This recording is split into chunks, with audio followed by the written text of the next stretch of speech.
Good evening. We appreciate your company.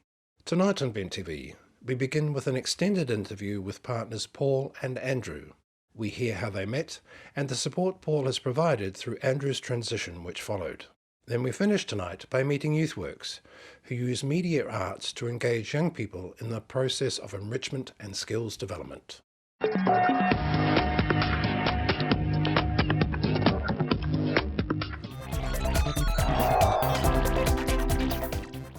Okay, welcome to Bent TV. I'm Andy Mack. Last year on Bent TV, we made a series called Transmission, which was all about trans people and their lives. And we examined all sorts of people with all sorts of stories, but we didn't look at any parents of trans people or children of trans people or partners of trans people. It was only about trans people and their point of view. Today we're going to speak to a couple, one of whom has a trans background and the other one who's been their partner through it, just to try and get some insight into a trans person's life again and what it's like to be the partner of a trans person. Welcome Paul McMillan and Andrew Eklund to Bent TV. Thank you. Hello. Nice to see you. Andrew, we're going to start with you.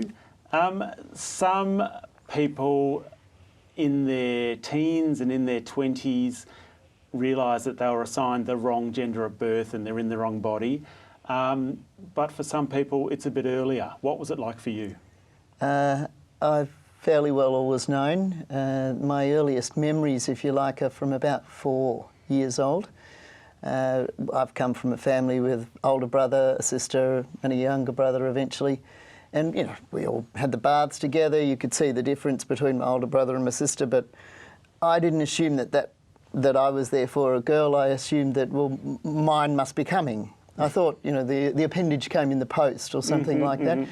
And it does, yeah. And then my younger brother arrived, and I remember going into the kitchen at the time that it dawned on me, and I was very anxious and said to my mother, "You've done it in the wrong order. You've got his first before mine. What are you doing?" You know, and sincerely calling her to task on it. And that's when I was firmly told, no, I had it wrong, that this wasn't coming in the post. I still don't like the mail. The post box is not my friend. Wow. But yeah, it's from way back. Wow. Yeah. Okay, now on to you, Paul. Let's start before you were with Andrew. I guess I'm putting you on the spot a bit here. You dated various people. Yes. Tell us maybe a bit of your history, if I'm not prying too much. No, it all began. No, I was just out of high school when I met my first partner, who was a cis lady who was about 4 years, 3.5, 4 years older than me, with incredible long, curly red hair. And I thought, oh yeah, and then your brain catches up to your other brain a bit. And I thought, gee, I would really rather be in a male relationship, because I thought, look, I'd always been gay, my thoughts. But, you know, it's very easy to fall into a hetero from the outside given the situation. world we live in. Heteronormative society. Very much so. And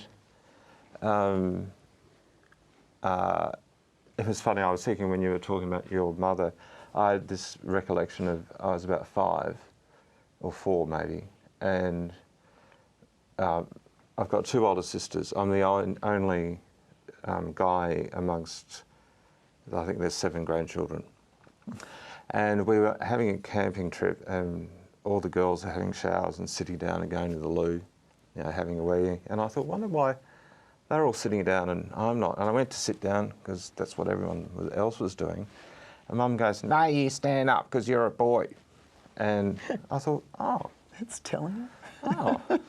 So it's just weird how you have these behaviours that are, or how you should be from an early age. I mean, I didn't have any gender issues or thoughts, but what's being told to you is norm. And it's funny how that went into my first relationship too, like this is what I should be doing, until I was more mature, because I was only 17 at the time, 17 and 5 months or something. So that was then, and then I thought, gee, I'm gay and I should probably split up with her because she's getting very girlish.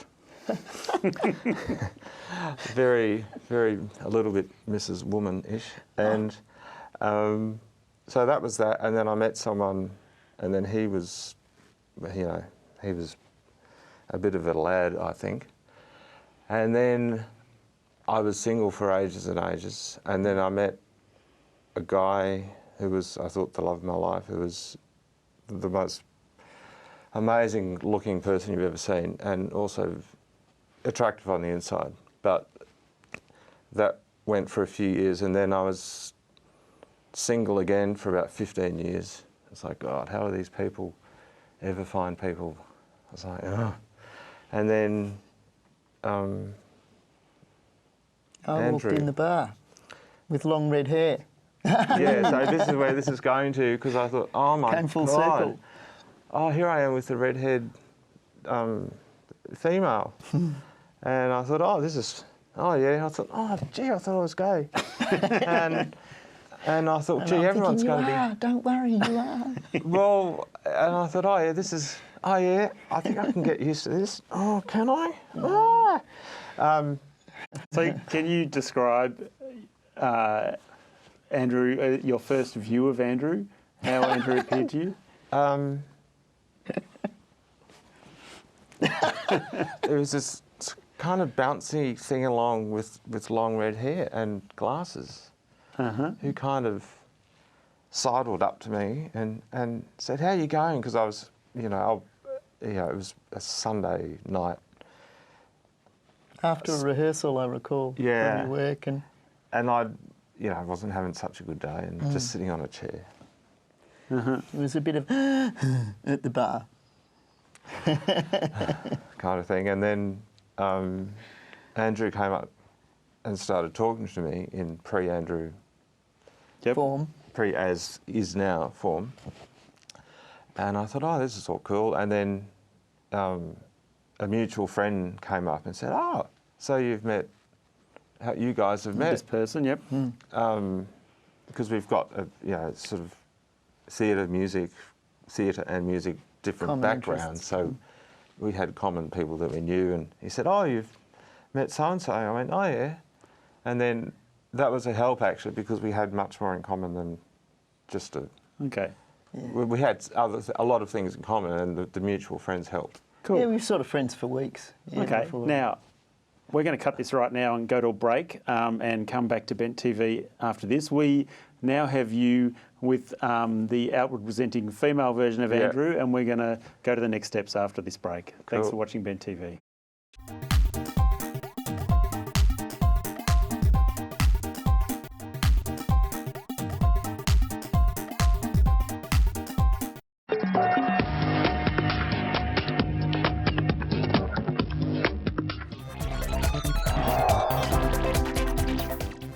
You're watching Bent TV. I'm Andy Mack. Tonight I'm chatting to Paul McMillan and Andrew Eklund, and we're actually talking about what it's like for a partner of a trans person, what it's like to be with someone who transitions, I guess, and to be that transitioning person. And I'm going to jump to you first, Andrew.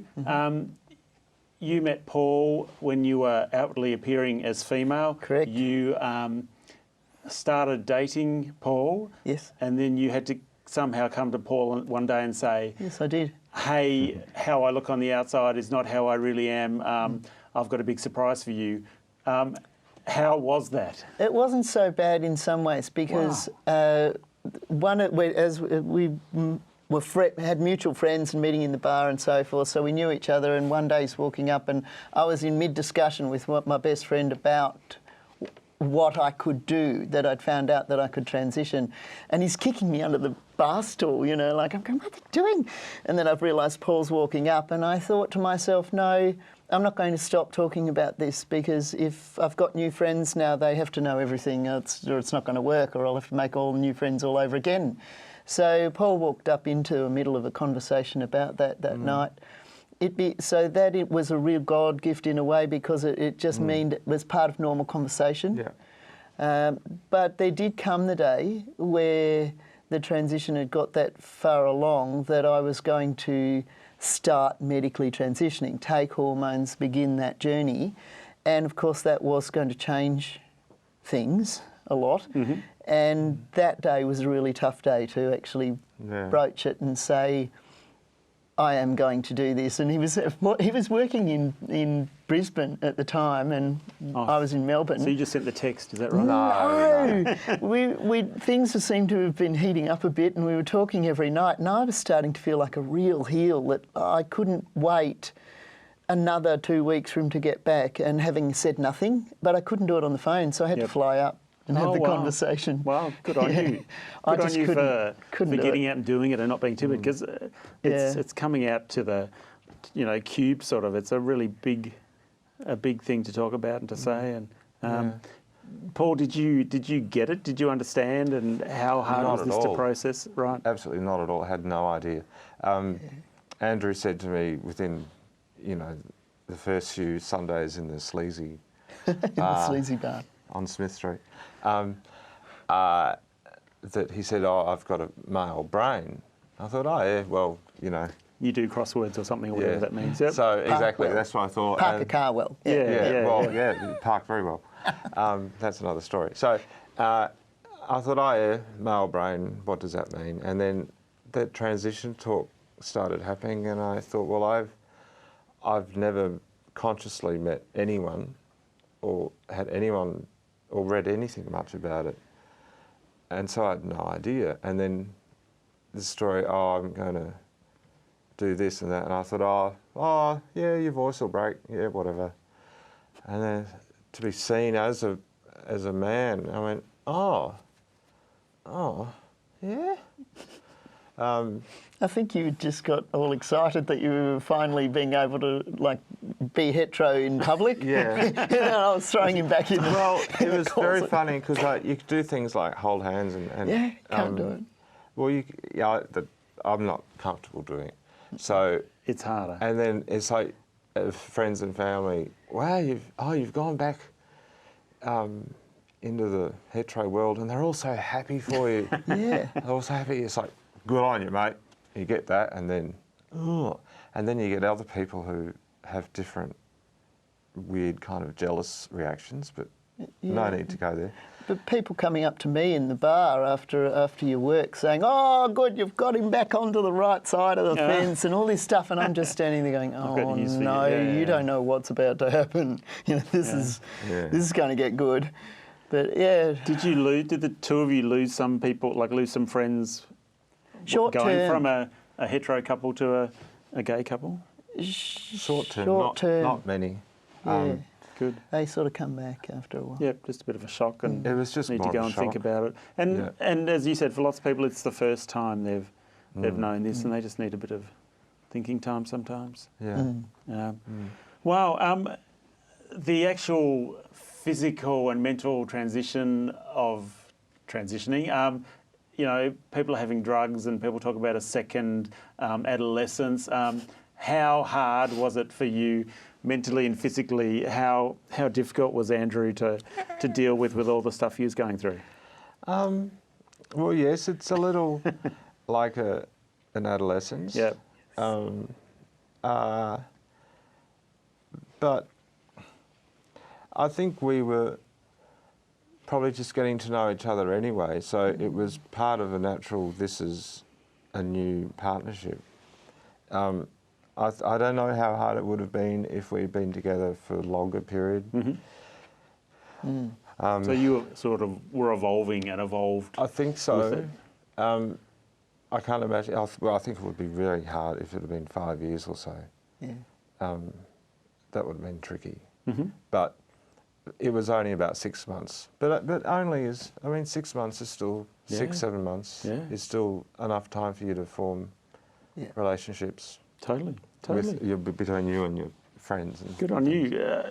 How fantastic. It's so fantastic to see someone stand by their partner and go through that. That's Well, I never thought I'd do anything else. I thought, God, it's been 15 years. I'm not going to stop now just because of this is happening. Good on you.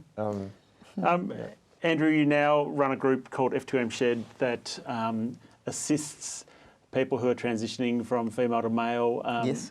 Tell us about it briefly, please. F2M Shed is a peer support group for trans guys, basically, run by trans guys for trans guys. We meet once a month as a support group, once a month for a social get-up. We provide clothes swap, binders, book swap, anything that you need within our capabilities. Fantastic. Without government funding. Cool. So, donations welcome, I'm sure. So yeah, we can be found on the web and Yep. F2mshed at gmail.com for emails. Good. Partners and allies welcome. Terrific. With their trans man. Paul and Andrew, thank you so much for sharing your story. It's quite incredible and moving, and I'm sure you have changed some people's lives who are watching tonight. Thanks for being on Bent TV. Thank you. Thank you for staying with Bent TV. Please visit our website, Twitter, YouTube channel and Facebook to find the different ways you can support Bent TV, provide feedback and become involved in supporting Bent TV. Back after this break.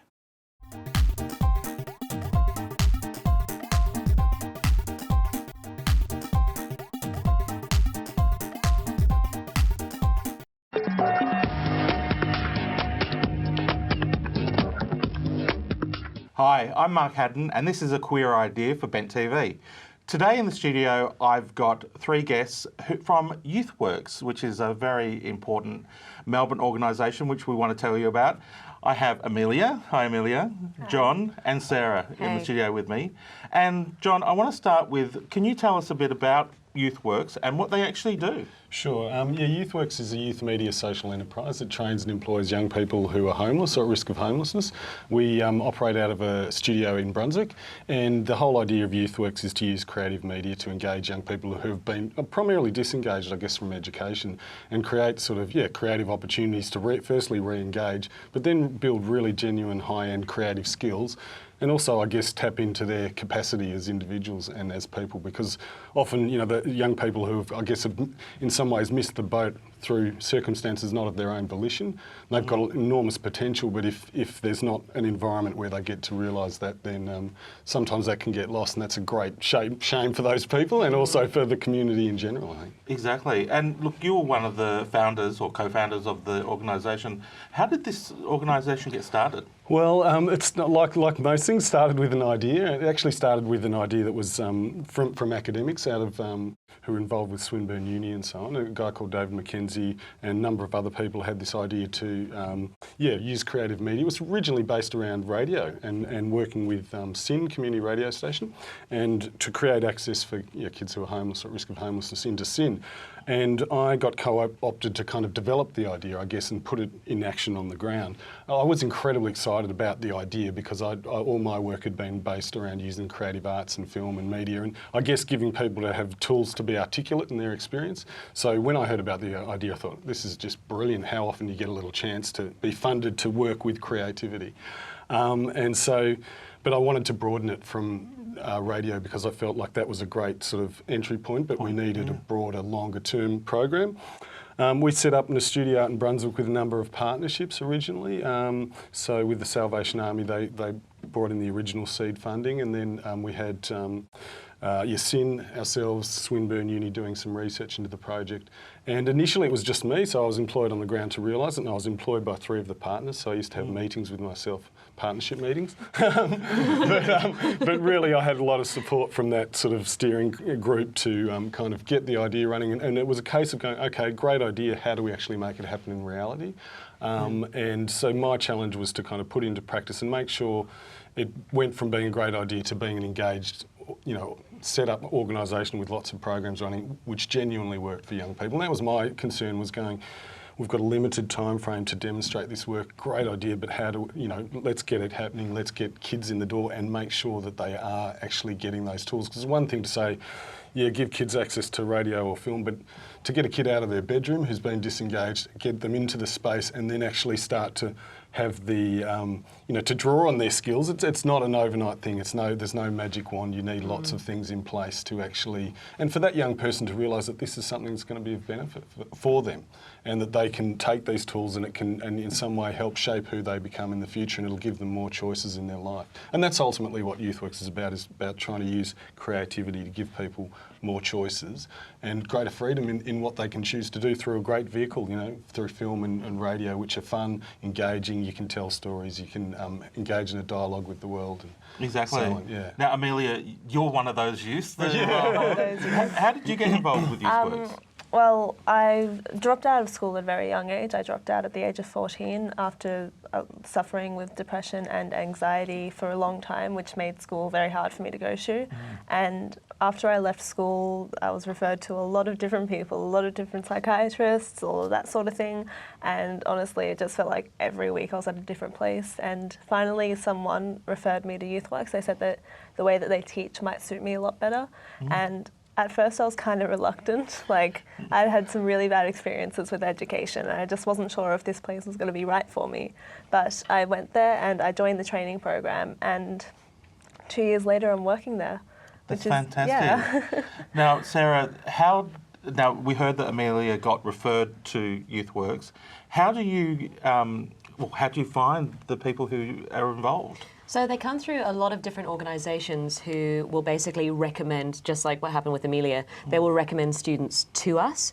Sometimes students will find us online and then apply themselves if they've got that kind of self-starter. But we've got two amazing youth workers, Nicola and Beck, who will talk to the kids and realise if the program's right for them, if it's a good fit. And then the main thing that they do, which I think is absolutely incredible, is once the students have gone through the accredited programs, it's now what? Because that seems to be the biggest issue, is so these amazing students have got these skills and then they're set free again and don't know what to do with it. So we also try and help with pathways into what interests you, what do you want to get into now that you've been re-engaged by education and in a fun, creative way, what's the next step?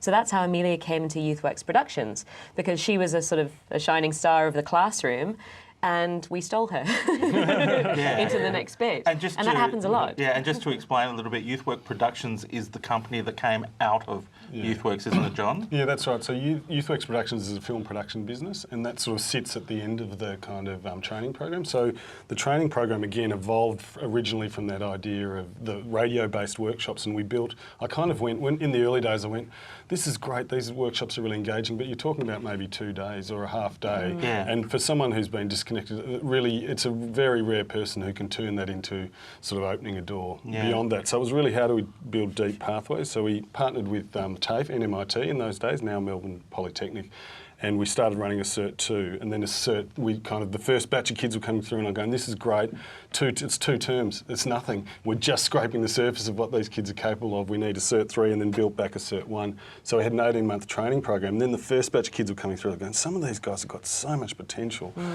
What else can we do? And we need to keep building this. And so we decided to set up the film production business. And then graduates of Cert 3 level can apply for a job in the film production business. So the business has been running for 5 years. It was a bit of a leap of faith, and a kind of, like I said, it grew organically out of the training program, recognising the needs of the young people, and also a bit of a sense of adventure. And let's give it a go. So now, like I said, we've been in business for 5 years, and we now employ 5 young people. Inside the business. Amelia is one of those young people who's come through and now works with us, as well as she's doing a Cert 4 in a related program as well. Exactly. So anyone who wants to get a corporate profile done, an event filmed, a music video, all that will happen through Youthworx Productions, and then the money that we make from that side of the company goes back into training more young people. So it becomes this really nice circle of hopefully a self-sustaining business. One day, hopefully, that would be brilliant. Look, I mean, we will be talking a lot more about Youthworx and the things you do, but right now, unfortunately, we've got to go. Thank you for joining us on A Queer Idea today. I'm Mark Hadden, and we'll see you soon.